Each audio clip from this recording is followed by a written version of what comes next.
So GVHD, or graft versus host disease, is an immune reaction where the donor's T lymphocytes recognize minor antigen differences on the surface of the cells of the patient and try to react against them. And in a sense, the graft tries to reject the patient instead of the patient rejecting the graft.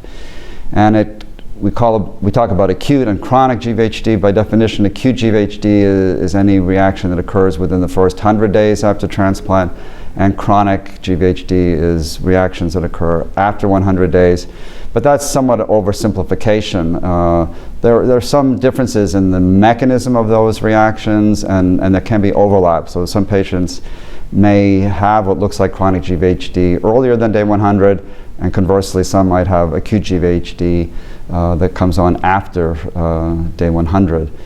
But that remains one of the biggest challenges to success from transplantation.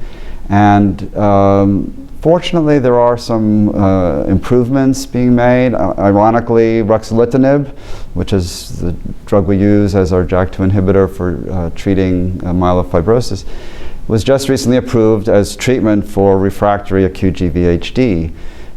So it does inhibit the JAK2 STAT pathway, which is important in these inflammatory immune reactions as well. We and others are trying to study what's the best way to use JAK2 inhibitors in the context of transplantation in terms of pre-transplant, peri-transplant, and post-transplant.